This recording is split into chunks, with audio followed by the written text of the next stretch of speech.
आपण प्रगटीकरण याचा 7वा अध्यायामध्ये होतो. पृथ्वीला, समुद्राला व झाडांना उपद्रव करू नका. ज्यांच्यावर शिक्का मारण्यात आला त्यांची संख्या मी ऐकली.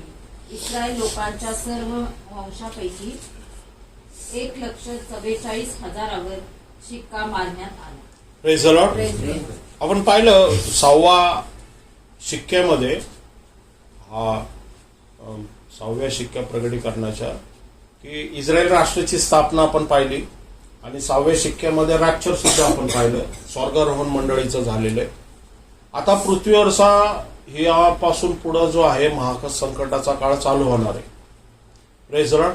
आणि या महासंकटाच्या काळामध्ये काय गोष्टी घडणार आहेत त्यावेळेस आपण तर पृथ्वीवरती नसणार आहे, बरोबर आहे. परत एक शिक्का मारण्यात येणार आहे. एक शिक्का मारण्यात आला होता जो कृपेच्या काळात विश्वासणाऱ्यांवरती मारण्यात आलेला आहे, आणि एक शिक्का मारण्यात आलाय. वचन काय? आमच्या देवाचे जे दास आहे त्यांच्या कपाळावर आम्ही शिक्का मारीपर्यंत. हा, आमच्या देवाचे कोण आहे?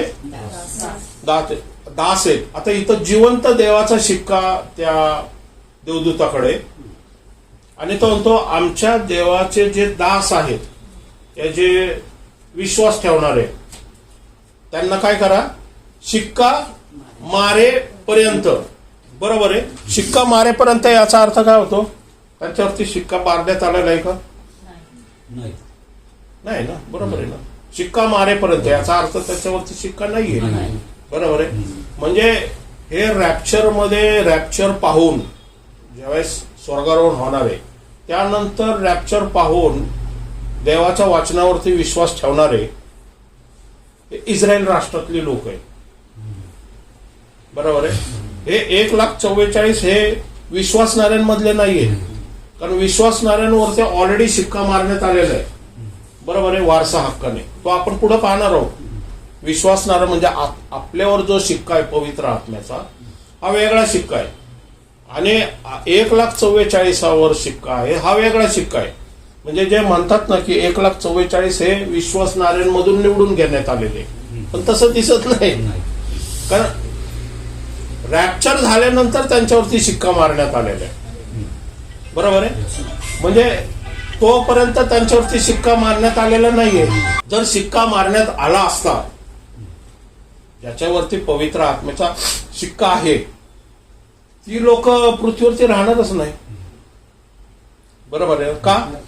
कारण पवित्र आत्म्याचा ज्याच्यावरती शिक्का आहे ते रॅप्चर होऊन निघून जाणार आहे, पण पवित्र आत्मा ज्याच्यावरती शिक्का आहे त्याला खाली सोडणार नाहीये. Praise the Lord. म्हणजे ज्याच्यावरती पवित्र आत्म्याचा शिक्का आहे ती कोण आहे? वारसा हक्काने देवाची लेकरं आहेत, देवाचं मंदिर आहे, बरोबर आहे. आपण इफिस्करास पत्रामध्ये पाहतो, इफिस्करास पत्र याचा आपण शिक्क्यावर जो अवघे चालवितो, आपल्या मनाच्या संकल्पाप्रमाणे. मनाचा संकल्प, कोणाच्या मनाचा संकल्प? नाही, आपल्या मनाच्या संकल्पाप्रमाणे जो अवघे चालवतो. कोण मनाच्या संकल्पाप्रमाणे अवघ? परमेश्वर. तिथं काय दिलेलं आहे? परत एकदा वाचा. आपल्याला मनाच्या संकल्पाप्रमाणे जो अवघे चालवितो. आपल्याला म्हणजे पृथ्वीवरच्या विश्वासणाऱ्यांना, आपल्याला त्याच्या मनाच्या संकल्पाप्रमाणे. कोणाच्या? देवाच्या मनाच्या संकल्पाप्रमाणे. माझ्या नाहीये. माझा मनाचा संकल्प, माझे विचार जे आहेत, माझी बुद्धी जे आहेत, माझ्या कल्पना आहेत, ह्या वेगळ्या आहेत. पण देवाचे जे विचार आहेत, देवाची जी कल्पना आहे, ही वेगळी आहे, बरोबर आहे. देवाचे विचार कल्पना हे उच्च आहे, आणि मानवाचे विचार कल्पना ह्या मानवाच्या पृथ्वीच्या बुद्धीवरती मर्यादित आहे, बरोबर. म्हणजे परमेश्वराच्या मनाच्या संकल्पा, तो आपल्या मनाच्या संकल्पाप्रमाणे जो अवघ चालवतो.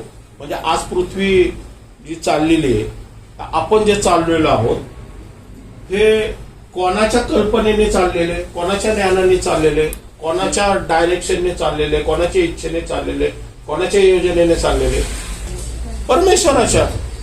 तो सांगतोय तो. आता नाही, पृथ्वी उत्पत्ती झालीपासून तर नवीन आकाश नवीन पृथ्वीपर्यंत परमेश्वराच्या हातून काही सुटलेलं नाहीये. बरोबर आहे ना. असं नाही होत की परमेश्वराच्या हातून सुटलंय मग आता परमेश्वर ते पकडायचा प्रयत्न करतो. नाही नाही नाही, सगळं परमेश्वराच्याच मनाच्या संकल्पाप्रमाणे. येशूचा मृत्यू परमेश्वराच्या मनसंकल्पनाप्रमाणे झाला. भले यहुदी लोकांना, शास्त्री पुरुषांना वाटलं की आता मरण पावला, चला आता आपला मार्ग मोकळा झाला. नाही नाही नाही नाही, उलट तो मरण यासाठी पावला की त्याच्या मरणाद्वारे माणसाच्या पापाची क्षमा व्हावी आणि त्याच्या पुनरुत्थानाद्वारे पुनरुत्थानाचं सामर्थ्य जगाला मिळावं. बरोबर आहे. म्हणजे त्याच्या मृत्यूनंतर सुद्धा एक कोण तो गुप्त शिष्य होता, कोण, अरिमथेकर. त्याची कबर त्याने द्यावी येशू ख्रिस्ताच्या शरीराला, ही देवाने योजना करून ठेवली होती. कारण शिष्य तर पळून गेले. मग अरिमथेकर हा देवाने त्याच्या संकल्पाप्रमाणे ठेवला होता की बाबा ज्यावेळेस येशू मरल त्यावेळेस तू पिलाताकडे जायचं, त्याचं शरीर मागायचं आणि मग पिलात काय करल, तुला ते शरीर दिलं, तुझ्या त्या नवीन कबरेमध्ये जी धनवंताची कबर आहे, जे मी ऑलरेडी लिहून ठेवलेलं आहे बायबलमध्ये, बरोबर आहे, यशामध्ये लिहून ठेवलेलं आहे, ती धनवंताची कबर त्याला प्राप्त व्हावी. Praise the Lord. हे वचन पूर्ण होणार आहे. Praise the Lord. कुमारी गर्भवती होईल आणि तिला पुत्र संतान होईल आणि त्याचं नाव काय आहे, इमॅन्युअल. याचा अर्थ आमच्या मानवामध्ये देव स्वर्ग सोडून आला. हे कोणाची मनाची संकल्पना आहे? परमेश्वराच्या मनाची संकल्पना, त्याची इच्छा आहे, त्याच्या योजनेप्रमाणे. म्हणतो जो अवघे आपल्या मनाच्या संकल्पाप्रमाणे चालवतो. त्याच्या योजनेप्रमाणे. हा, बघा किती सुंदर आहे. त्याच्या योजनेप्रमाणे म्हणा, परमेश्वराच्या योजनेप्रमाणे, परमेश्वराच्या संकल्पाप्रमाणे जो मला अवघे चालवतो त्याला धन्यवाद असो. Praise the Lord. त्याच्या योजनेप्रमाणे आम्ही पूर्वी नेमलेले असून, पूर्वी नेमलेले होतो आपण आईच्या उदराच्या पण आधी. बरोबर आहे. आता तो विषय नाही, आपण तिथं जाणार नाहीये. ओके. ख्रिस्ताच्या ठाई वतनदार झालो आहोत. ख्रिस्ताच्या ठाई आपण काय झालेलो आहे, वतनदार झालेलो आहे. वतनदार याचा अर्थ ख्रिस्ताच्या प्रॉपर्टीचे वारस झालेलो आहे. बरोबर. ख्रिस्ताच्या प्रॉपर्टीचे वारस झालेलो आहे आपण, म्हणजे देवाच्या प्रॉपर्टीचे वारस झालेलो आहे आपण, देवाच्या सामर्थ्याचे वारीस झालेलो आहे, देवाच्या योजनेचे वारीस झालेलो आहे आपण. Praise the Lord. का त्याच्या संकल्पनेचे वारीस झालेले. म्हणजे त्याची जी संकल्पना आहे ती कोणाची संकल्पना असायला पाहिजे आता, आपली. Praise the Lord. कारण आपण कोण आहे, वारीस. काय करतो, ते करतो जो वडील करायला लावतो. Praise the Lord. बरोबर आहे. डॉक्टर वडील तर मुलगाही डॉक्टर, वकील जज वडील तर मुलगाही जज होतो. बरोबर आहे ना. Praise the Lord. कारण वारसा हक्काने आलेले आहे ते. Praise the Lord. ओके. यासाठी आम्ही ख्रिस्तावर पूर्वी आशा ठेवली होती, त्या आम्हाकडून त्याच्या गौरवाची स्तुती व्हावी. तुम्ही ही सत्याचे वचन म्हणजे तुमच्या तारणाविषयीची सुवार्ता ऐकून, तुम्ही ही सत्याचे वचन म्हणजे तारणाची सुवार्ता ऐकून घेतल्यानंतर त्याच्यावर विश्वास ठेवला. कोणावर विश्वास ठेवला आम्ही, येशूवरती विश्वास ठेवला. आणि त्यांनी देव केलेल्या पवित्र आत्म्याचा तुम्हावर त्याच्या ठाई शिक्का मारण्यात आला. त्याच्या ठाई या त्याच्यामध्ये म्हणजे त्याच्या मध्ये नसणाऱ्यांवरती शिक्का आहे का, वचन सांगते ते. त्याच्या ठाई म्हणजे ज्याने त्याला आपला तारणारा म्हणून स्वीकार केलेला आहे त्याच्यावरती पवित्र आत्म्याचा शिक्का मारण्यात आलेला आहे. बरोबर. वचन सांगते की जग हे पवित्र आत्म्याला ग्रहण करू शकत नाही. विनंती करी, मग तो तुम्हाला दुसरा कैवारी म्हणजे सत्याचा आत्मा देईल. हा, मी येशू म्हणतोय, मी पित्याला विनंती करल. म्हणजे कोणाला विनंती करल? त्याला विनंती करल. म्हणजे कोणाला विनंती कर? येशू म्हणतो परमेश्वराला विनंती करल. हा, मग तो तुम्हाला दुसरा कैवारी म्हणजे सत्याचा आत्मा तो देईल. दुसरा कैवारी म्हणजे हा येशूवरची ज्यांनी विश्वास ठेवलेला आहे त्याच्यावरती कोणाचा त्याच्यासाठी कोण पाठवण्यात आलेला आहे? कैवारी दुसरा कैवारी पाठवलेला आहे. बरोबर आहे. पण तो कोण आहे? सत्याचा आत्मा आहे. Praise the Lord. वचन सांगते सत्याचा आत्मा आहे. हा, अशासाठी की त्यांनी तुम्हा बरोबर सदा सर्वदा राहावे. जग पण तो कशासाठी पाठवण्यात आलेला आहे? सदा सर्वदा राहण्यासाठी पाठवलेला आहे. बरोबर. तो टेम्पररी नाहीये.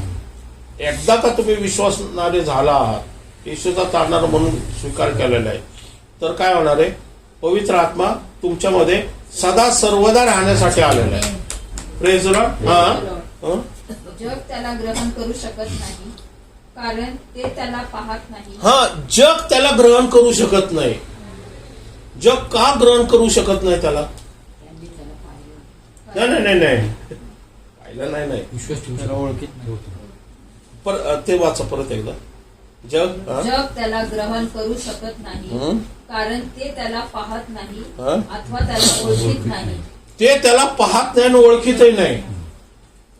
याचा अर्थ काय होतो? जग का पवित्र आत्म्याला ग्रहण करू शकत नाही? जग येशूला ग्रहण करू शकतं, पवित्र आत्म्याला नाही ग्रहण करू शकत. ज्याने येशूला ग्रहण केला तो पवित्र आत्म्याला ग्रहण करू शकतो. कळले स्टेप कशी आहे? म्हणून पवित्र आत्मा हा अविश्वासणाऱ्यांना टीचिंग नाही होऊ शकत. येशूचं टीचिंग व्हायला पाहिजे जे अविश्वासणारे त्यांना. कळतंय का मला? जगाला तुम्ही पवित्र आत्मा सांगितलं तर जगाला कळणार नाही, कारण जग त्याला ओळखत नाही आणि पाहत नाही. कधी ते ओळखतील आणि पाहतील? ज्यावेळेस तुम्ही येशूला ग्रहण करता त्यावेळेस मग तुमच्यावरती तो शिक्का मारण्यात येईल. त्यावेळेस तो सत्याचा आत्मा तुम्ही आपोआप ओळखायला लागाल आणि तुम्ही पाहताल पण त्याला. हे कळतंय तुम्हाला?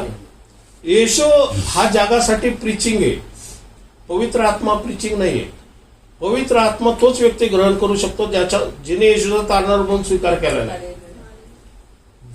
कारण तो वारसा हक्कासाठी मारण्यात आलेला आहे. नीट लक्षात घ्या. तिथं आता आपण काय पाहिलं 21 कारण तो वारसा हक्काचा स्टॅम्प म्हणून मारण्यात आलेला आहे की हा प्रॉपर्टीचा, हा परमेश्वराच्या प्रॉपर्टीचा हिस्सेदार आहे. मालक नाही, हिस्सेदार आहे. काय होतं माहितीये का? जर आम्ही परमेश्वराला बापच म्हणत नाही, कधी बाप म्हणू शकतो आपण परमेश्वराला? वडील कधी म्हणू शकतो? डॅडी कधी म्हणू शकतो? ज्या वेळेस आपण येशूला तारणारा म्हणून स्वीकार करतो, ज्यावेळेस आपण येशूला तारणारा म्हणून स्वीकारतो, त्यावेळेस पवित्र आत्मा आमच्यामध्ये काय येतो माहिती का? तो आम्हाला दत्तक पुत्र करतो, आमच्या तर्फे तो वारीस, तो डॅडी म्हणायची ती काय म्हणतो ते सामर्थ्य देतो, ऑथॉरिटी देतो, अधिकार देतो. आपण स्वतःला डॅडी नाही म्हणू शकत. कुठल्याही ह्याला म्हणा, बाहेरच्या लोकांना तुम्ही म्हणा परमेश्वर आमचा डॅडी आहे, ते म्हणतील काहीतरी काय बोलतो बाबा, परमेश्वर कधी आपला डॅडी असतो का? नाही नाही. पण विश्वासणाऱ्यांना म्हणा परमेश्वर तुमचा डॅडी आहे, तो म्हणाल येस तो आमचा डॅडी आहे. का माहिती का? कारण आपण नाही बोलत, पवित्र आत्मा आपल्याला साक्ष देतो की परमेश्वर तुझा डॅडी. कुठलाही व्यक्ती आपल्या शरीराने परमेश्वराला डॅडी म्हणू शकत नाही विदाऊट पवित्र आत्मा. आणि पवित्र आत्म्याशिवाय येशूला तारणारा म्हणून स्वीकार करू शकत नाही आपण, कारण तो कन्व्हिन्स करतो आपल्याला. एखाद्या व्यक्तीला पापाची जाणीव झाली नाही तर तो येशूला तारणारा म्हणून कसं काय स्वीकार करेल? आज जगामध्ये अनेक पापी लोक आहेत, पण त्यांना पापाची जाणीव होत नाही. पण ज्यावेळेस वचन येतं, ज्यावेळेस प्रीचिंग येतं, टीचिंग येतं, येशूबद्दल सांगितलं जातं, त्यावेळेस त्यांच्यामध्ये कालवा कलव होते. अरे मी तर पापी आहे, मी तर आपल्या विचार कल्पनेने चालणार आहे, मला तारण्याची गरज आहे, मला येशू हा तारणारा हवा आहे कारण मला स्वर्गात जायचंय. हे पवित्र आत्मा त्याला कन्व्हिन्स करतो की तू पापामध्ये अडकलेला आहे, तुला मुक्तीदाता या सुटका देणारा हवाय. ज्यावेळेस पवित्र आत्म्याला तो प्रतिसाद देतो, पवित्र आत्म्याला ज्यावेळेस प्रतिसाद देतो, तर वचन सांगते देवाने जगावरती एवढी प्रीती केली की जो कोणी त्याच्यावर विश्वास ठेवतो. बरोबर. आता विश्वास कुठून येतो? प्रीचिंग मधून. येशू शिकवल्यावरती शिकवतो आपण, त्यावेळेस त्याला पापाची जाणीव होती, आणि पापाची जाणीव झाल्यावरती तो येशूला आपला तारणारा म्हणून स्वीकार करतो पवित्र आत्म्याने कन्व्हिन्स केल्यावरती. आणि ज्यावेळेस कन्व्हिन्स पवित्र आत्मा करतो, त्याला या जबरदस्ती करत नाही, तो फक्त तो त्याला काय करतो, वचनाची फोड करून त्याला सांगतो आतून की येशू हा तारणार आहे. म्हणून तो अविश्वासणाऱ्यांवरती जेव्हा छायारूप अविश्वासणाऱ्यांना त्यांच्या मनामध्ये समजून सांगतो, पण विश्वासणाऱ्यांच्या आतमध्ये राहून तो सांगतो की ही इज युअर फादर. कारण तुमच्यावरती शिक्का मारण्यात आलेला आहे, येशूचा तारणार म्हणून स्वीकार केलेला आहे तुम्ही. म्हणून जग स्वीकारत नाही आणि पाहत नाही, पण आपण येशूला स्वीकार केल्यामुळं आपल्याला तो दिसतोय आणि आपण तो पाहतोय. हा डिफरन्स आहे. बरोबर. म्हणजे शिक्का म्हणजे काय? विश्वासणाऱ्यावरती आपण पुढे नंतर पाहणार आहोत शिक्क्याबद्दल, म्हणजे थोडक्यात सांगतोय. विश्वासणाऱ्यांचा शिक्का म्हणजे काय? वारसा हक्क. कळतंय तुम्हाला? वारसा हक्क जे देवाचं ते येशूचं, जे येशूचं ते माझं. बरोबर. वारसा हक्क म्हणजे फॅमिली. बरोबर. आपण फॅमिली, मी म्हटलं ना, ख्रिश्चनिटी ही रिलिजियस, हे धर्म नाहीये, हे relationship between God and human. परमेश्वर आणि माणसामध्ये असलेलं नातेसंबंध आहे. Praise the Lord. He is my daddy and I am his child. Praise the Lord. आणि हे नातेसंबंध दृढ करायला, या मजबूत करायला, या आतून सामर्थ्य द्यायला नात्या संबंधामध्ये कोण पाठवण्यात आलेले?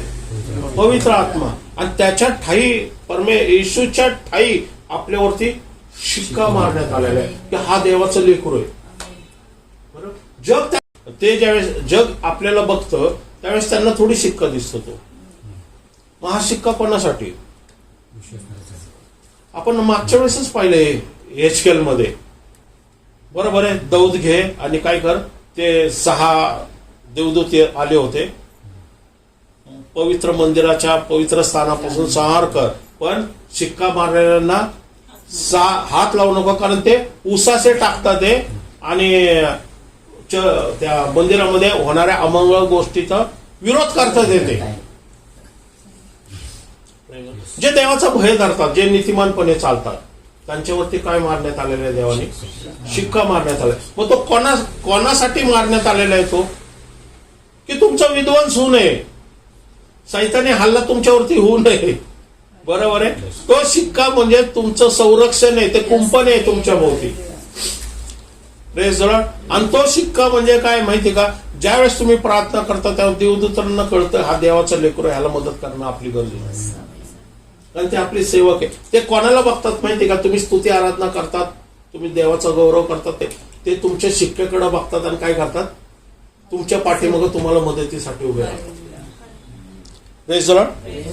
ज्यावर शिक्का मारण्यात आला त्यांची संख्या मी ऐकली.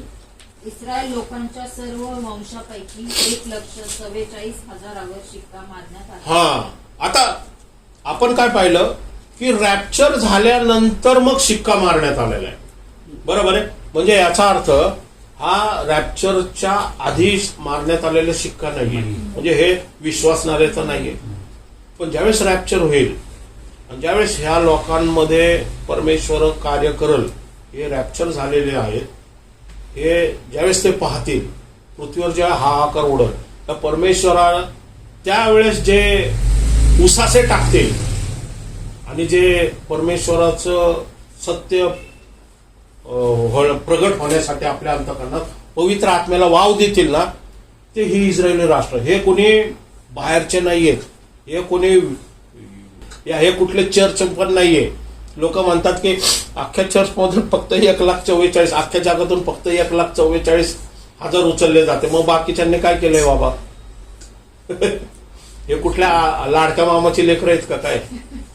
यहुदा वंशापैकी 12,000 शिक्का मारण्यात आला. हा, आता हे कोण आहेत? यहुदा वंश म्हणजे कोण आहेत? इंडियन थोडी आहेत, आफ्रिकन आहेत का? कोण आहे? ज्यू आहे ना. यहुदा वंश म्हटलेलं आहे. मी तर बाई जाधव वंशाचा आहे. बरं, हे गायकवाड वंशाचे आहेत, हे उंडे वंशाचे आहेत. मी बळच यहुदा वंश मला म्हणू शकतो का? नाही. म्हणजे यहुदा वंश याचा अर्थ काय? यहुदा वंश म्हणजे यहुदा वंश काय त्याच्यामध्ये ते काय लगेच यहुदा वंशला स्पिरिच्युअली लगेच हे यहुदा वंश म्हणजे हे पंजाबची मंडळी असं नाहीये. बरोबर आहे. रुबेन म्हणजे चेन्नईची मंडळी असं पण नाहीये. या अमेरिकेची मंडळी असं आहे का? यहुदा वंश म्हणजे यहुदा वंश, ज्यूज आहेत ते. बरोबर. हा, रौबेन वंशापैकी 12,000, हा, गाद वंशापैकी 12,000, बरोबर. आशेरापैकी 12,000, नफ्ताली वंशापैकी 12,000, मनशे वंशापैकी 12,000, ओके. हा वंशापैकी 12,000 शिक्का मारण्यात हा आला. म्हणजे हे 12x12 वंशचे. बरोबर. तिथं एक वंश गेलेला आहे, कॅन्सल झालेला आहे. आणि यहुदा वंश हा वरती आलेला आहे. रावबेन पेक्षा यहुदा वंश वरती गेलेला आहे. तसं तुम्ही जाऊन जुना करार नवीन करारमध्ये तुम्हाला गोष्टी कळेल. ओके. आता हे जी लोक आहेत ह्यांच्यावरती का शिक्का मारण्यात आलेला आहे आणि ह्या शिक्केचा अर्थ काय? आपण प्रकटीकरण याचा 14वा अध्याय, पहिलं वचन. तो पहा, कोकरा सियोन डोंगरावर उभा राहिलेला दृष्टीस पडला. हा, आता हे 14वा अध्याय, हा 14वा अध्यायाचं पहिलं वचन आहे. ओके. आता इथं आपण पाहतो की 13वा अध्यायामध्ये अँटिक्राइस्ट आलेला आहे. बरोबर आहे. आणि 14वा अध्याय हा अँटिक्राइस्टचा काळ सुरू होतोय 3.5 वर्ष पुढचे. बरोबर आहे. आणि इथं काय दिलेलं आहे इथं? हा, परत वाचा. नंतर मी पाहिले, तो पहा, कोकरा सियोन डोंगरावर उभा राहिलेला दृष्टीस पडला. हा, कोकरा कुठं उभा राहिलेला आहे? सियोन डोंगर. सियोन डोंगर कुठं आहे? सियोन डोंगर हा स्वर्गातला सियोन डोंगर म्हटलेलं आहे. सियोन देश हमारा देश.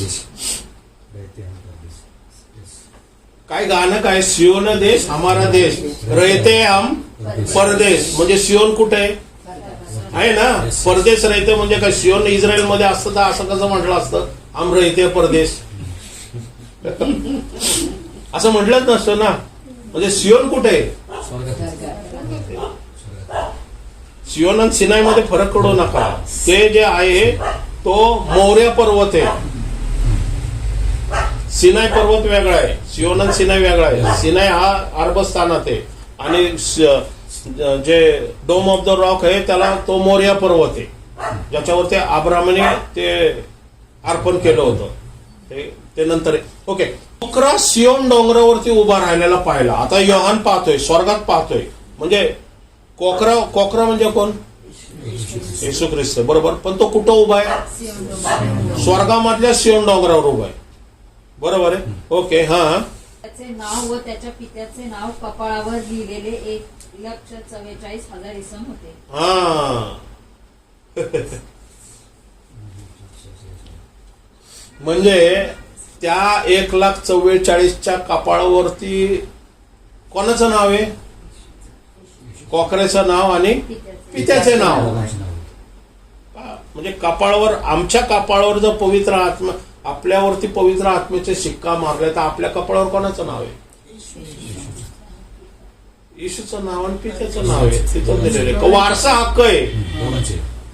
Praise the Lord. वारसा हक्क म्हणजे मी तेच सांगतोय की वडिलांचं नाव, तारणाऱ्याचं नाव आणि मग माझं नाव.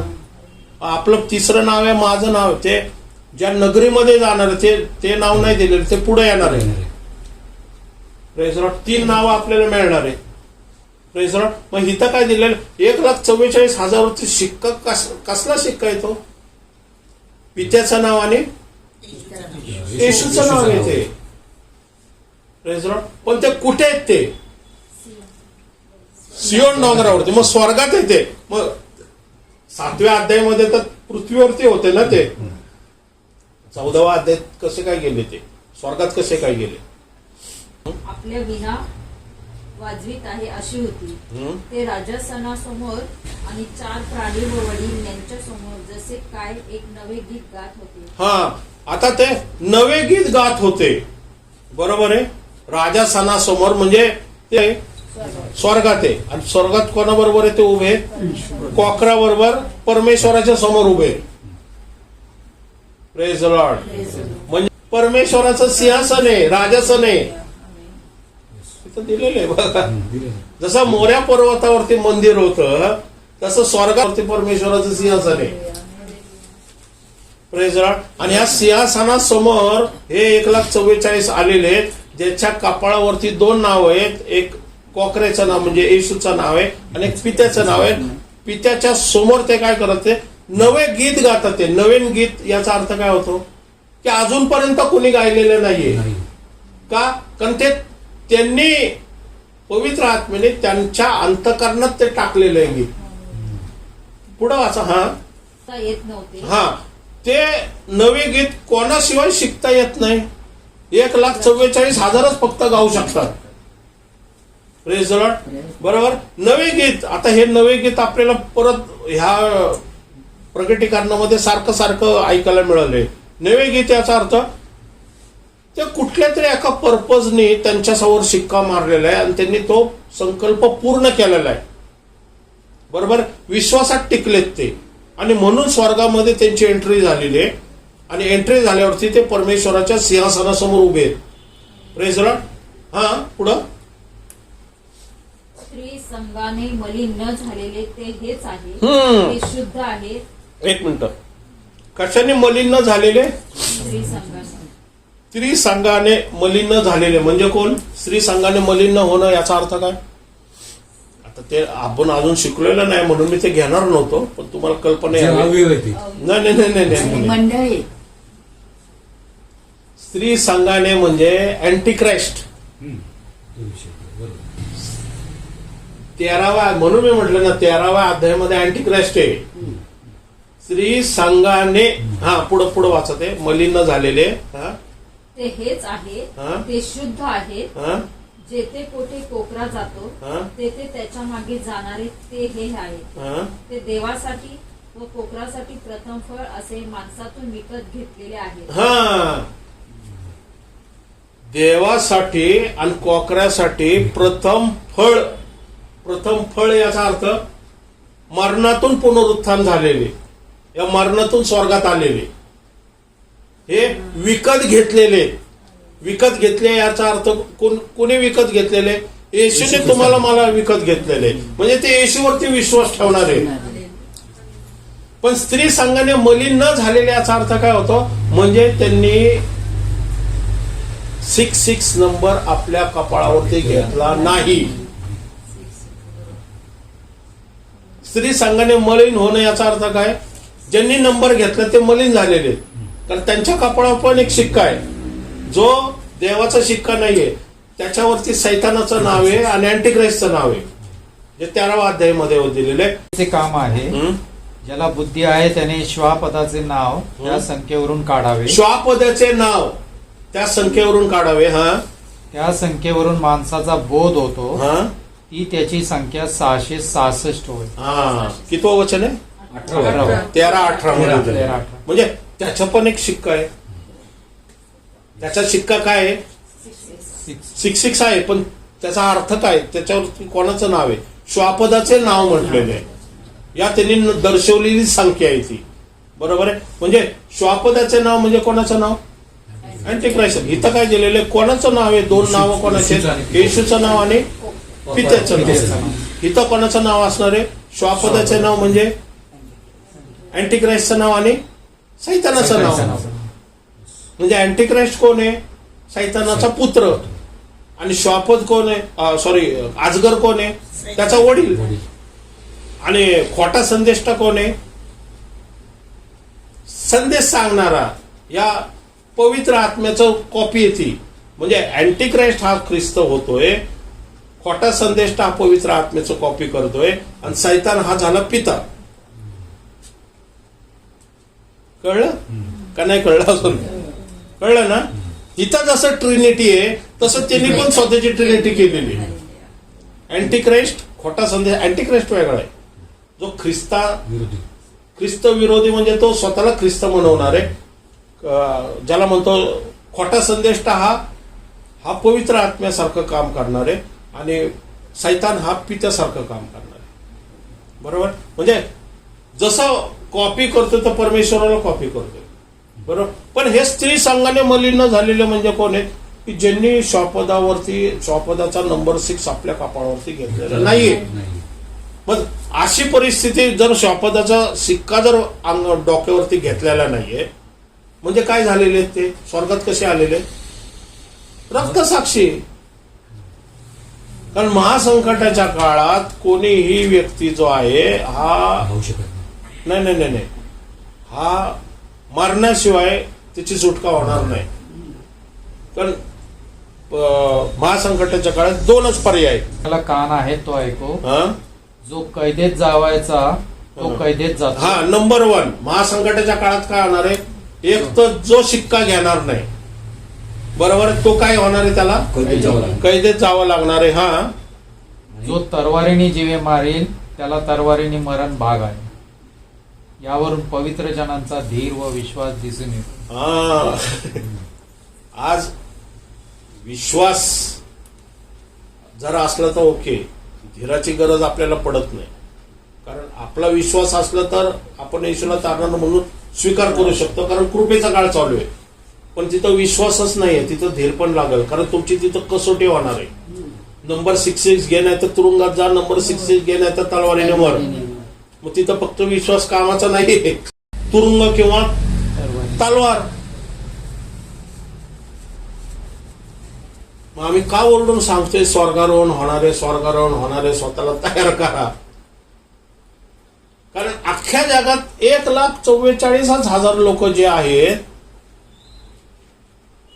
ह्यांच्यावरती शिक्का मारण्यात आलेला आहे आणि 2 संदेश टेक. आज पवित्र आत्मा आमच्यामध्ये राहतोय जसं तो त्यांच्यामध्ये राहणार आहे. पण पवित्र आत्मा हा जगामध्ये राहू शकणार नाही त्यावेळेस, कारण रॅप्चर करून पवित्र आत्मा निघून जाणार आहे. मग तो काळ करण्याचा काळ असणार आहे, तो मंदिर बांधण्याचा काळ असणार आहे, तो जुन्या करारासारखा काळ असणार आहे. कारण त्यावेळेस पृथ्वीवरचा कुठलाही सेवक नसणार आहे. त्यावेळेस 2च सेवक असणार आहे पृथ्वीवरती, हनोक आणि एलिया. हनोक काय आणि एलिया काय आपल्या पास्टरांसारखं गोड गोड बोलणार नाही, संदेष्ट नाही आहेत. ते काठीने फटके मारणारे संदेष्ट आहेत. म्हणून त्यांना आणलेले देवाने तसं. कारण इस्रायल राष्ट्र ऐकणारे नाही आहेत, ते कठीण हृदयाचे जड अंतकरणाचे आहेत ते. बरोबर. मग वचन काय सांगतं आपल्याला की ओके, आपण आता हा शिक्का जो 1,44,000 वरती मारण्यात आलेला आहे, त्यांचा 9वा अध्याय प्रकटीकरणाचा. दूताने कर्णा वाजविला तेव्हा एक तारा आकाशातून पृथ्वीवर पडलेला मला दिसला. हा, आता ज्यावेळेस महासंकटाचा काळ होणार आहे, ज्यावेळेस कर्ण वाजवण्यात येईल, त्यावेळेस 5वा देवदूत एक कर्ण वाजवणार आहे. त्यावेळेस एक तारा म्हणजे कोण? जो सैतानी दूत आहे तो पृथ्वीवरती पडणार आहे. हा, त्याच्याजवळ अथांग डोहाची किल्ली देण्यात आली. त्याच्यावरती काय देण्यात आलेली? अथांग डोहाची किल्ली देण्यात आली. मग ही किल्ली कोणाकडे? किल्ली सैतानी देवदूत किल्ली घेऊन येतो म्हणजे ते बंद असणार का नाही? त्याला पाहिले तेव्हा मी मेल्यासारखा त्याच्या पायाजवळ पडलो. मग त्याने आपला उजवा हात माझ्यावर ठेवून मला म्हटले, भिवू नको. हा येशू आहे, जो पहिला व शेवटला आणि जो जिवंत तो मी आहे.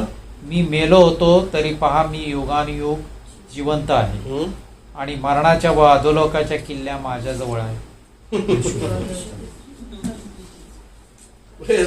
तो सुखलोकात कशाला गेलाय? किल्ले घ्यायला. जरी सैतानी देवदूताने ना आम्ही जरी एक्झिट झालो आणि आमचा आत्मा घेऊन जर गेला ना अधोलोकात नरकामध्ये, तो उघडू शकणार नाही. किल्ल्या येशूकडे तो म्हणतो तो आत्मा तिकडं कुठं नाही तो बाबा, त्याच्यावरती देवाच्या आत्म्याचा शिक्का आहे, तो माझी प्रॉपर्टी आहे. चुकून पण तुम्ही तिकडे जाणार नाही. पहिले तर जाणारच नाही म्हणा, कारण तुम्हाला घ्यायला देवदूत येतील. Praise Lord. चावी येशूकडे आहे. Praise Lord. आणि येशू कोणाला चावी देत नाही. ती एक आत्मा द्यायचा असेल तर ते येशूकडे परवानगी मागतात. हा उघड बाबा जा, ह्याच्यावरती शिक्का नाही, जा. Praise Lord. म्हणजे वीज ज्याच्यावरती शिक्का आहे त्याच्यासाठी तिथं उघडणारच नाही. Praise Lord. हा नवा अध्याय प्रकटीकरणाचा. हा किल्ली देण्यात आली, त्याने अथांग डोह उघडला. हा अथांग डोह उघडला त्याने. म्हणजे अथांग डोह उघडला याचा अर्थ काय होता? तो बंद होता. बरोबर. उघडला याचा अर्थ बंद होता ना. मग चावी कोणाकडे होती? येशूकडं. आणि त्याने ती बंद केली होती. का? कारण अजून ती वेळ आली नव्हती, विश्वासणारे अजून वरती गेले नव्हते, म्हणून बंद करून ठेवलेले त्यांनी. Praise the Lord. बरोबर आहे. हा. तेव्हा त्यातून मोठ्या भट्टीच्या धुरासारखा धूर बाहेर येऊन वर चढला, आणि त्या डोहातल्या धुराने सूर्य व अंतराळ ही अंधकारमय झाली. हे नंतर बघणार आहे आपण. पुढं 4थं वचन. त्यास असे सांगण्यात आले की पृथ्वीवरील गवताला कोणत्याही हिरवळीला व कोणत्याही झाडाला उपद्रव करू नये. नको. हा.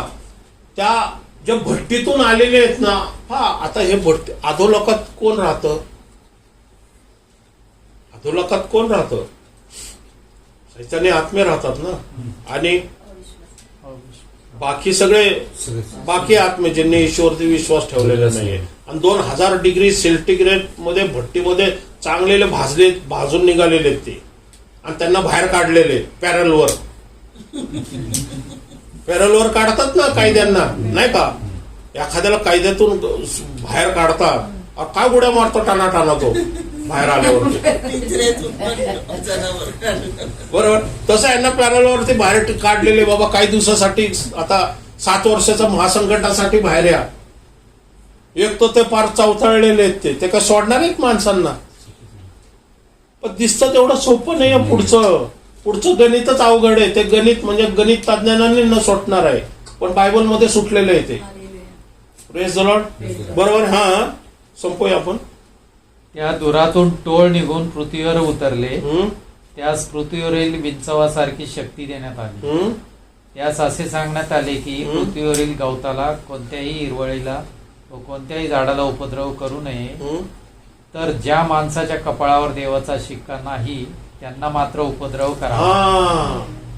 Praise the Lord. 1,44,000 वर शिक्का का मारण्यात आलेला माहितीये का?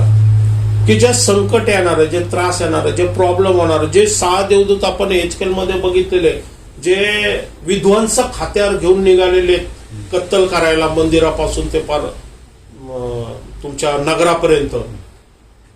आणि मग एचकेल जसा उपडा पडून रडला की परमेश्वरा बस कर, काय रक्तपात चालवलेला आहे. बरोबर. वचन काय सांगते? ज्याच्यावरती कपाळावरती शिक्का नाही ना त्यांना सरळ.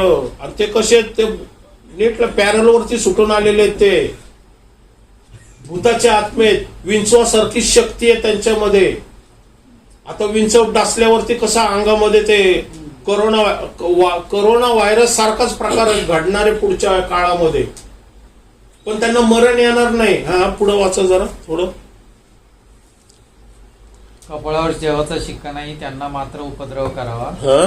त्यांना जीवे मारण्याचे त्यांच्याकडे सोपविले नव्हते, तर फक्त 5 महिने पीडा देण्याचे सोपविले होते. हा. 5 महिने पीडा होणार आहे, रात्रंदिवस विंचू डासल्यासारखं. हॅलो. स्वर्गावर जायचं का नाही? कमीत कमी हे वचन वाचून तरी तयारी करायला पाहिजे आपण.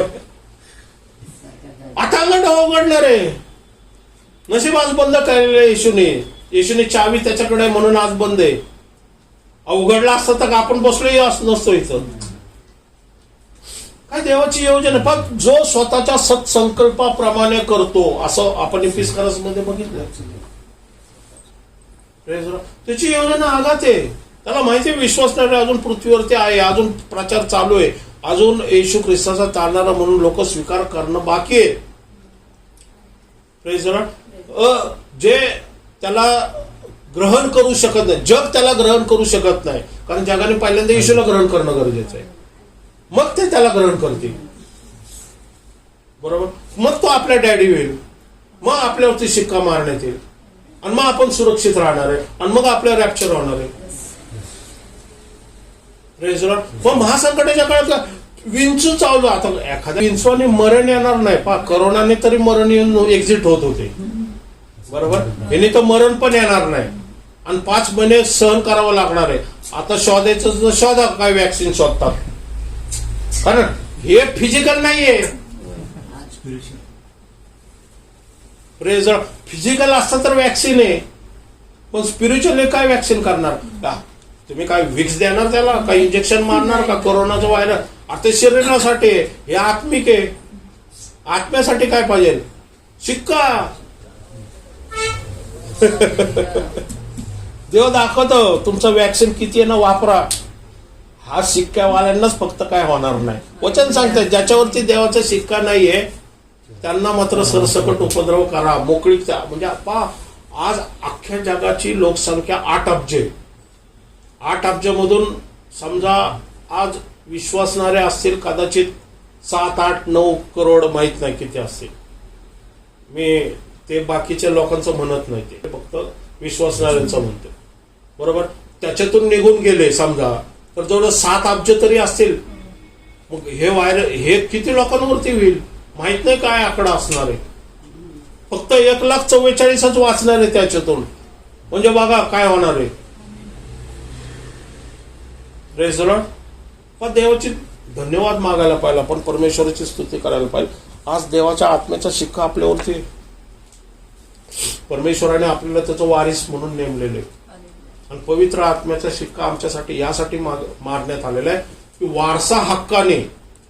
वारसा हक्काने परमेश्वराचे सर्व अधिकार, सर्व सामर्थ्य, सर्व आरोग्य ख्रिस्तापासून प्राप्त झालेलं ते आम्हाला मिळावं.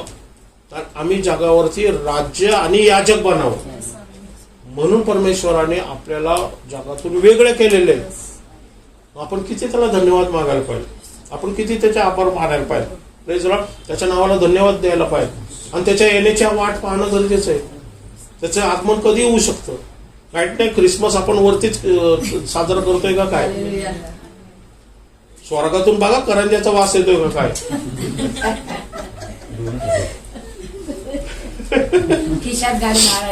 करंज्या अनारसेचा वास येत असेल, केक बिकचा. Praise lord. परमेश्वराचे धन्यवाद मागूया. आज वचनाद्वारे तो आपल्याबरोबर बोललेला आहे. आपण प्रार्थना करूया. आज